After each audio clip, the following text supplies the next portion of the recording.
Hello everyone, let's see how to calculate gross profit and profit margin percentage in Excel.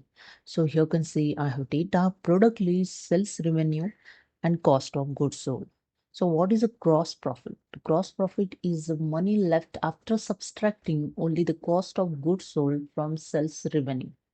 So gross profit formula here, sales revenue minus cost of goods sold. So in this data, sales revenue and cost of goods sold both are available.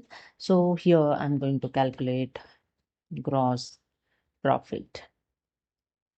Select the sale is equal to select the sales revenue minus cost of goods sold, press the enter and that's it.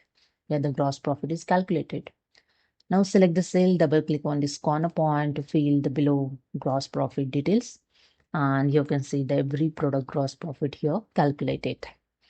Now here I'm going to calculate profit margin percentage. So here I type profit margin percentage. Okay.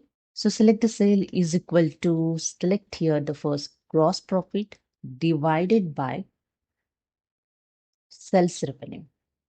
Press enter and that's it. Here the profit margin percentage calculated. Double click on this corner point to fill the below details and every product profit margin here calculated. So this is the way you can calculate gross profit and profit margin percentage in Excel. Hope you understood. Subscribe the channel.